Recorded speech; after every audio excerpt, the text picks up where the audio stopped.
संध्या दिदी आहेत. संध्या दिदींच्या माध्यमातून अनेक या ठिकाणी भक्ती मार्गाला, ते तर साधू संत अवतारी पुरुष त्याच्यासाठीच असतात, परंतु भक्तीचा वारसा घेऊन आपल्याही त्या ठिकाणी गावामध्ये आले आणि सगळी मंडळी भक्तीला सन्मार्गाने दिदीन त्या ठिकाणी लावलेली आहे आणि भक्तीमध्ये सगळे झाले, भक्त झाले. ऐका, पण भक्त होण्यामध्ये वेगळं आणि भक्त रसज्ञ होणं वेगळे. तुम्ही रसज्ञ भक्त आहात. विठाला विठाला.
दीदींचा आदर्श आपण घेतला पाहिजे. आमच्या भागात सुद्धा आल्या खूप मोठं नाव आहे. महाराष्ट्रामध्येच नाही तर संपूर्ण देशामध्ये नाव आहे त्यांचं. त्या दीदींचं सुद्धा आपल्या भूमीला पदस्पर्श लागलेले आहेत, कथा सुद्धा झालेल्या आहेत आणि तुमच्या गावात भरपूर त्यांना मानणारा वर्ग आहे. खूप मोठं नाव आहे त्यांचं आणि त्यांच्यामुळे तुमचं गाव परमार्थाला लागले. यापेक्षा मोठी गोष्ट काय पाहिजे महाराज. त्यांनी सुद्धा माझ्या जिजाऊंप्रमाणेच कार्य केलं ना. जिजाऊंनी स्वराज्य दिलं, त्यांनी तुमचं गाव सुखी केलं. परमार्थाला नसेल बाबा इतकं पडले. दिदी आल्यापासून खूप मोठं झालं, खूप कल्याण झालं म्हणायला हरकत नाही तुमच्या गावाचं. बाबा किंमत असली पाहिजे महाराज. आपल्याला छत्रपती माहिती आहे पण जिजाऊंची किंमत नाही. बोललं पाहिजे, स्मरण केलं पाहिजे. ह्या सुद्धा संसारातच. संसार म्हणजे काय, लग्न ह्याच गोष्टी संसार नसतो. जन्म आणि मरण म्हणजे संसार. बाबा जन्म आणि मरण म्हणजे संसार. ह्या सुद्धा जन्माल्या आणि परमार्थ करताय. त्यांनी संसारात राहून परमार्थ केला ना. आपण सुद्धा परमार्थात राहून संसार करू शकतो, उत्तम रीतीने परमार्थ करू शकतो. माझ्या मनानं सांगू का अभंगाचं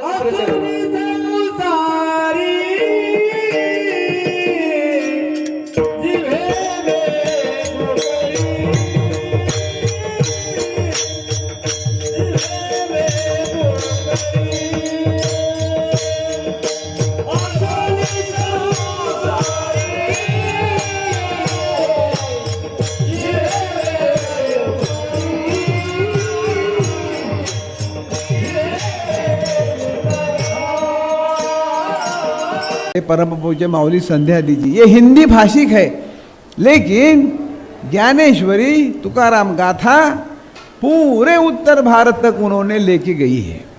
उन्होंने इतना प्रेम तुकाराम गाथा और ज्ञानेश्वरी के ऊपर उन्होंने व्यक्त किया है, आपको मालूमात नहीं है.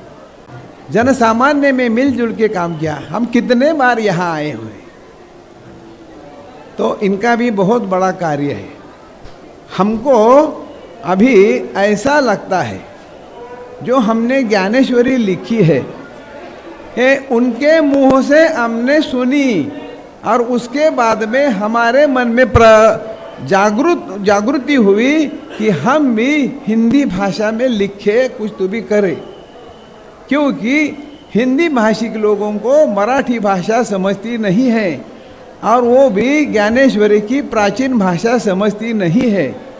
और अनुवाद भी हिंदी लोगों को समझता नहीं है. महाराष्ट्र के लोग इतने सुसंस्कृत कैसे हैं? महाराष्ट्र इतना पढ़ा लिखा कैसा है, ये अगर आप खोजने जाओगे तो आपको तुकाराम जी और ज्ञानेश्वर जी के सिवा दूसरा नाम नहीं निकलेगा। ये भूमि को अगर कान लगाओगे तो ज्ञानोबा तुका की धुन आ जाएगी। ये भूमि की ये ताकत है।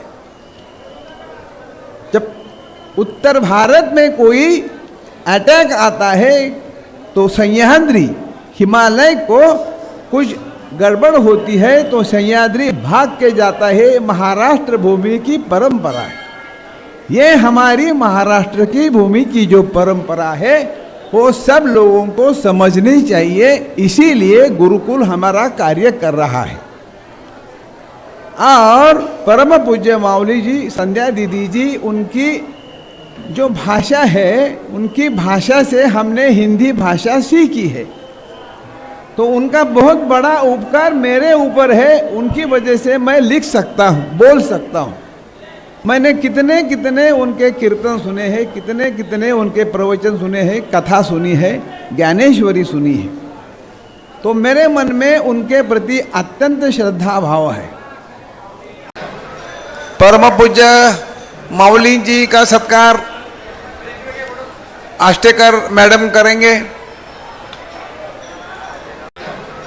परम पूज्य माऊली जी का सत्कार आष्टेकर मैडम करेंगे।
तो लाइव वाले कैमरे में आ रहा होगा बाहर।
आइए सभी 2 मिनट के लिए परमात्मा के मंगलमय नाम संकीर्तन का सभी गायन करेंगे। सभी अपने मन के मंदिर में, अपने हृदय के मंदिर में भगवान श्री विट्ठल की छवि को ध्यान कीजिए और भगवान श्री विट्ठल के मंगलमय नाम संकीर्तन का सभी गायन कीजिए, जिनके नाम से हम सब की वाणी पवित्र हो जाती है, जीवा पवित्र हो जाती है। तो ऐसे परमात्मा के मंगलमय नाम संकीर्तन का 2 मिनट के लिए सभी भाव से गाइए। जय जय विठ्ठल विठ्ठल विठ्ठला, जय जय विठ्ठल विठ्ठल विठ्ठला, माझा विठ्ठल पांडुरंगा, हो माझा विठ्ठल पांडुरंगा, हो माझा विठ्ठल पांडुरंगा, हो जय जय विठ्ठल विठ्ठल विठ्ठला, जय जय विठ्ठल विठ्ठल विठ्ठला, माझा विठ्ठल पांडुरंगा, हो माझा विठ्ठल पांडुरंगा, हो जय जय विठ्ठल विठ्ठल विठ्ठला। श्री विठ्ठल भगवान की जय, श्री पांडुरंग भगवान की जय, उमापति महादेव की जय। सच्चिदानंद स्वरूप आनंद कंद भगवान श्री सीतारामचंद्र जी की चरणों में कोटिशः प्रणाम करते हुए, उमापति भगवान महादेव के चरण कमलों में कोटिशः प्रणाम करते हुए, आज भगवान की अतिशय कृपा का फल है जो यहाँ पर भगवान की दिव्य मंगलमयी कथा, भगवान का सत्संग, भगवान का गुणानुवाद का यहाँ पर आयोजन हुआ और उसको सुन करके सभी लोग धन्य हुए। मनुष्य जीवन सार्थक हुआ। मनुष्य जीवन की सार्थकता इसी में है। देखिए, माउली ज्ञानेश्वर महाराज जी अपनी अभंग गाथा में बड़ी सुंदर बात कहते हैं। माउली ज्ञानेश्वर महाराज मानव जीवन को, मनुष्य जीवन को जगाते हुए कहते हैं कि हे मनुष्यों, इस संसार में मनुष्य जैसा शरीर को प्राप्त करना बड़ा ही कठिन है। और इस बात को वो 3 बार दोहराते हैं। जैसे किसी बात को पक्का करने के लिए 3 बार बोलते हैं कि मैं सत्य कहता हूँ, सत्य कहता हूँ, सत्य कहता हूँ। तो ठीक उसी प्रकार यहाँ संत शिरोमणि माउली ज्ञानेश्वर महाराज जी बड़ी सुंदर बात कहते हैं कि दुर्लभ रे दुर्लभ रे दुर्लभ रे मनुष्य जन्म। बार बार 3 बार वो कह रहे हैं कि दुर्लभ रे दुर्लभ रे दुर्लभ रे। अरे भाई, बहुत दुर्लभ है, दुर्लभ है, दुर्लभ है। क्या दुर्लभ है? तो बोले मनुष्य जैसा जीवन बड़ा दुर्लभ है।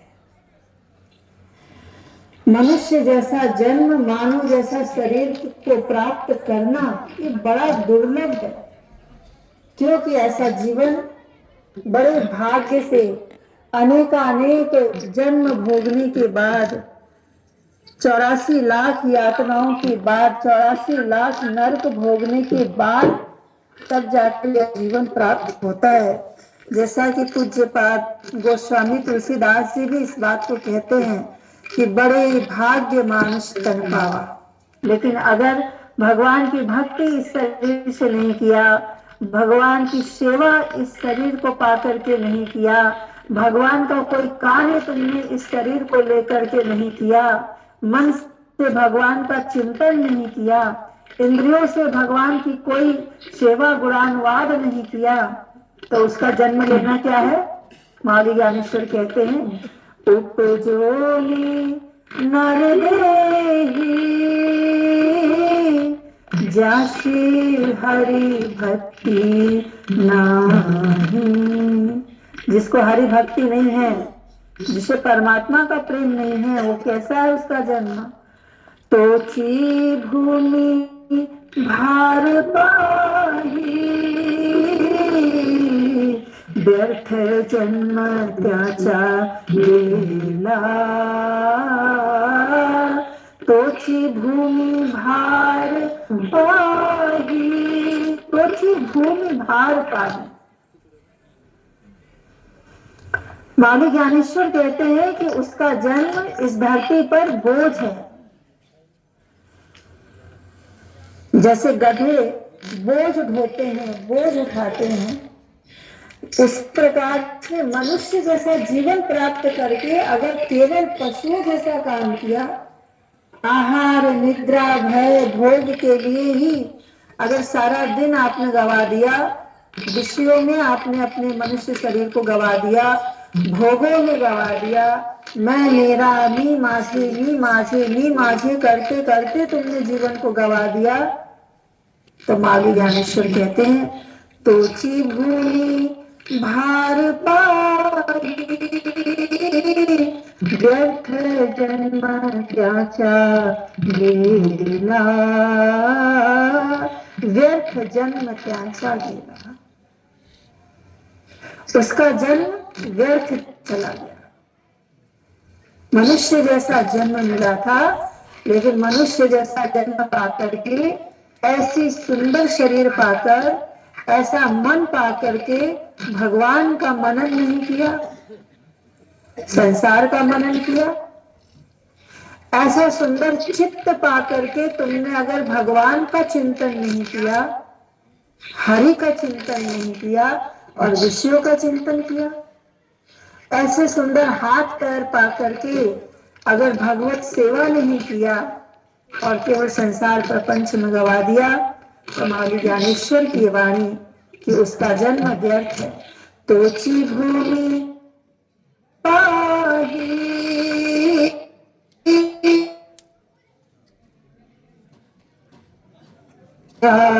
व्यर्थ जन्म त्याचा गेला। और आगे माली ज्ञानेश्वर जी क्या कहते हैं उसको कि फिर वो भले ही मनुष्य जैसा भले दिखे, भक्ति के बिना अगर जीवन मनुष्य जैसा जीवन भक्ति से वंचित है, भक्ति के बिना है, ज्ञान के बिना है, सेवा के बिना है, तो कैसा है? पशु प्राणी त्याजोड़ी, निवेची हर नाम कावड़ी। पशु प्राणी त्याजोड़ी, पशु के समान है उसको, जानवर के समान है। पशु क्या करते हैं भाई? पशु को तो ज्ञान नहीं है, पशु तो अपने ही आचरण में है, जो पशुता उसको करना वो कर रहा है। तो पशुओं को तो ज्ञान नहीं है, उनको तो खाना पीना प्रकृति के अनुसार उनको जैसा करना वो वैसा कर रहे हैं, खाते हैं पीते हैं, भोग भोगते सो जाते हैं। लेकिन मनुष्य जीवन जो ऐसा सुंदर मन बुद्धि चित्त को पाकर कि अगर वह भी पशुओं जैसा ही बस खा रहा है, पी रहा है, सो रहा है, तो माली ज्ञानेश्वर कहते हैं कि उसका जीवन तोची भूमि भार पाही, व्यर्थ जन्म त्याचा गेला। उपजोनी नर देही, जाशे हरि भक्ति नाम। तो इस प्रकार से जो मनुष्य जन्म है, वह मनुष्य जन्म की सार्थकता इसी में है कि आप मनुष्य जीवन को प्राप्त करके दूसरा चीज भी प्राप्त कीजिए, और वह दूसरी चीज है मुमुक्षा की भावना, भगवत प्राप्ति की भावना, कि हमें भगवान की प्राप्ति कैसे हो, हमें ईश्वर की प्राप्ति कैसे हो, और हमें मोक्ष की प्राप्ति कैसे हो।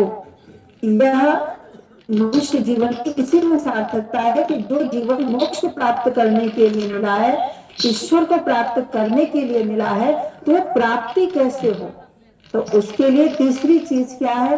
बोले तीसरी चीज है महापुरुषों की शरण में जाएं, सदगुरु की शरण में जाएं, और उनकी शरण में जाकर के अपने जीवन को समर्पित करें, तन मन। माली ज्ञानेश्वर महाराज कहते हैं कि यदि ज्ञान चाहिए तो गुरु शरण में जाओ और तन मन धन से गुरु चरणों की सेवा करो, श्रद्धा से गुरु चरणों की सेवा करो, तब जाकर के वह जीवन धन्य हो जाता है और तब जाकर के अंतःकरण शुद्ध होता है, मन शुद्ध होता है और उस शुद्ध मन में भगवत प्राप्ति होती है और तब जीवन, मनुष्य का जीवन सार्थक हो जाता है। तो इसी के साथ आप सभी को भी भगवान की ओर से खूब खूब आशीर्वाद, सभी को शुभ आशीर्वाद, सभी को शुभकामना। आप लोगों का मन भगवान के चरणों में लगे, आप लोगों का मन भगवान की भक्ति में लगे और ऐसे ही भक्ति करते हुए आप जीवन जिए, यही हमारी आप सबको शुभ आशीर्वाद है। बोलिए श्री सद्गुरुदेव भगवान की जय, श्री सीताराम चंद्र भगवान की जय।